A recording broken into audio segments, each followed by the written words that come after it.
Do you sometimes just want to rip your hair out when the scales aren't budging and you feel like you're making no progress on your weight loss?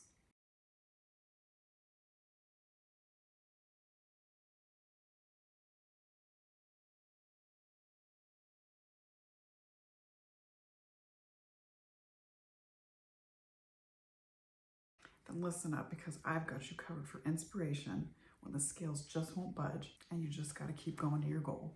Hey guys, I'm Holly and I make videos about weight loss and mindset and how you can get to your ultimate dare to dream goal. The scales won't budge with weight. There's a myriad of factors why that could be. It could be water, you haven't gone to the bathroom, you have too much glycogen in your body if you ate a lot of carbs, which is another way of saying that it holds on to a lot of water. There's a whole slew of different reasons why this could be. It may not just be that you're in a plateau or you're failing, because remember, we don't fail unless we quit. So the first set of inspiration, how do your clothes fit? Are your clothes hanging off of you kind of like how they are on me? Do you put something on and it, kind of slides down? I can't even wear jeans anymore, at least not the ones that I have, and I'm not really interested right now in buying replacement ones. Maybe I'll go to a charity shop or secondhand to see what they have. But in the meantime, take that as a win. Think of how, maybe certain clothes used to be tight on you, but now they're not. That's amazing. Next, think of all the non-scale victories you've probably had.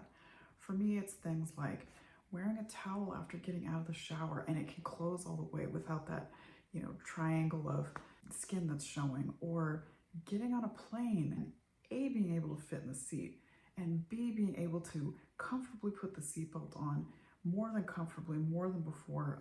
I used to have to ask for a seatbelt extender, although I wouldn't do that and I would just have it on as tight as possible. That's a huge win. I have multiple inches to spare at this point, and it's so inspiring. And just think again of the clothes, how your clothes fit. Maybe you even went down a shoe size. Maybe, your watch, you have to put it on another notch on your watch. I have to do that. Belt, if you're a guy and you're wearing a belt, or ladies that wear belts, you have to tighten up a notch. I mean, that's so inspiring, and it doesn't have to do with the number on the scale. Next thing is, think about how you feel. How are you feeling? I know for me, I feel amazing. I wake up, I have so much energy, I go throughout the day, and I feel so good. I've never felt this good in my life, I tell you. Your immunity may be better, you may not be getting sick as often.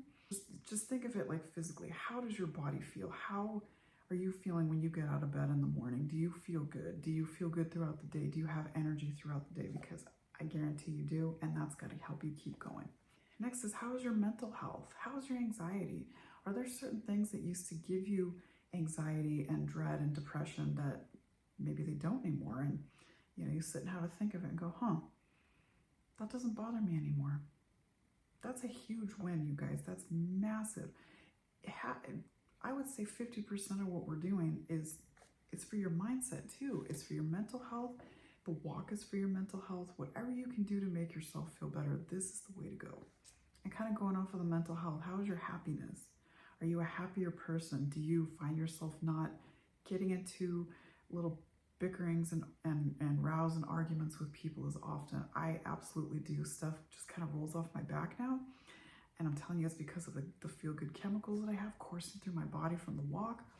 It's just a fact of me feeling better overall through all of the things that I'm doing. Remember, it's the 1% gains. No matter how tiny you think you are, they're going to add up to big things in the future. But just sit and have a think and think about your happiness. Are you overall a happier person?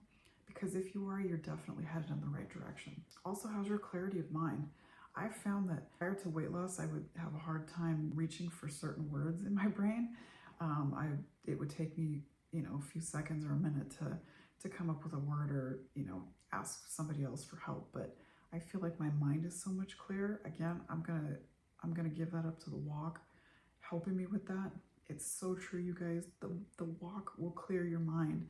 So just remember to put that 1 hour walk in, and big things are going to happen for you overall. How about the intensity of your visualization? What's your main end goal? Are you visualizing it every single day, taking 5 minutes to truly visualize how you want to live, how you want to be? What is your dream goal? Is that visualization becoming more and more clear to you? Are you seeing the pieces fitting together that are coming along on your visualization journey. If they are, you're definitely going in the right direction. How do you feel on your walks compared to before?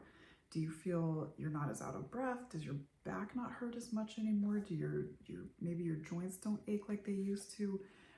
Maybe you have more endurance and you can go further. You're shaving time off on your minute, how many minutes it takes you to walk in a mile.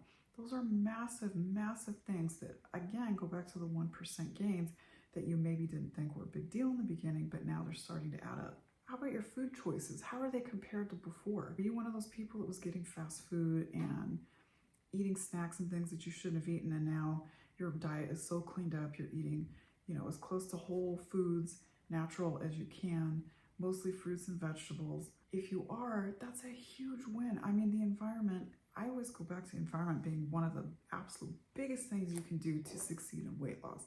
And if you can just look and see the things that you ate before compared to now, that's huge. How does it feel when you go up a flight of stairs? Maybe you're not huffing and puffing anymore, or it's a lot less than it used to be. So there are some people that can't even walk upstairs, you guys, or even do one step. So if you can do it without huffing and puffing, or not as much, puffing along as you did before, you're obviously conditioning your lungs, your heart's getting stronger, and good things are happening inside your body right now. Think of your personal self-talk compared from now to then. Are you cheering yourself on a little bit more, not beating yourself up over little things, inspiring yourself, telling yourself you can do it, just moving forward, being resilient? You have grit. Write that down. Put it on your fridge. I have grit. And I guarantee that your self-talk has improved at this point and you're not as down on yourself as you used to be. How's your overall stress level? Because I guarantee it's a little bit lower, if not significantly lower. Because as we know, exercise and losing that weight, but especially the exercise, it's definitely going to help with your stress levels. And remember, guys, stress can kill. Eventually, it absolutely can if you let it go on long enough. So I highly encourage you to take a look at your stress levels and see where they are now as compared to before weight loss. How are your emotions throughout the day? And that goes back to, are you generally a happier person now? How do you feel? Sometimes you may need to sit and journal it out. That's something new that I've started doing, is at the end of every day, I take no more than 2 minutes to write down in my journal how I felt for the day, what I did, maybe like some big milestone or a non-scale victory, what have you. But just taking that couple of times just to get thoughts out on paper. It sounds so minuscule again, but it's huge and it's an excellent practice to get into. You don't have to go back and read this stuff ever again, but just to get it out on paper is massively helpful.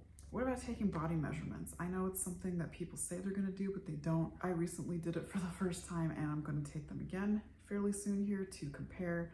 I'm giving myself about 10 weeks in between to really see a difference. But taking body measurements, that's huge, because sometimes you may be losing fat and it may not be showing up on the scale because muscle is being built from the walking. But if your clothes are fitting a lot looser and a lot better, I guarantee your body measurements are smaller. So take the time, get a cheap tape measure. They're like $2 or whatever, and write that down somewhere and keep a log of it so that you can go back and look at it and see how far you've come. The next one is something that's probably a little, I don't want to say controversial, but it's probably something a lot of people aren't comfortable with doing. Before you get a shower, get naked and look at yourself in the mirror. Really look at yourself, study yourself. See how far you've come with certain things. Look at certain areas of your body and think, oh wow, my stomach doesn't hang down as much, or my arms are getting a little bit smaller, or hey, I can see the bones here or there. I know for me it's like my shoulder blades stick out in the back, which I never knew that could happen. Or even your collarbones. I mean, that's for us girls, that's a huge thing. So look at those little things and really think to yourself, gosh, I've really come a long way. Are there some things that you've done previously that you couldn't do before, or maybe that you started doing that you've never done before? It could be going on a hike. I've started looking into, there's a hiking club out here. They go out every single day. There's probably 5 or 6 hikes every single day. And some of them are super easy. Some of them are intermediate. Some of them are more advanced. But I'm really looking into doing something like that. and pushing myself. The other thing I personally want to do is take tennis lessons. I used to take tennis lessons as a kid and I really enjoyed it. And that's something that I would really like to do as an adult now. So maybe there's something out there that kind of pushes you outside of your comfort zone, and maybe you've already done it. Maybe you are going out and doing these hikes, or maybe you've shaved so much time off your miles, you're practically jogging. You bike to work now instead of driving or something along those lines. But if it's something you haven't done before, that's huge. Or if it's something you couldn't previously do, but you can now, think of how far you've come. That's amazing. How do others make you feel? You know, I'll be walking along at work and people will just say, hey, Holly, you're looking really good. Or I'm so proud of you, you're looking great. I mean, those little things, they add up and they make us feel really good. You know, learn to take a compliment if somebody gives you something along those lines, like, wow, you're looking nice, or, you know, you're doing a great job. Thank them and go on with your day and just think, you know, I am really, really working at this. It's really going along for me and I can do it. And I'm seeing changes. People are seeing changes. Even if you can't see the change, obviously somebody else is. So that is a huge, huge win. Just remember, guys, you are a badass. And the more resilient you are, the further you're going to go.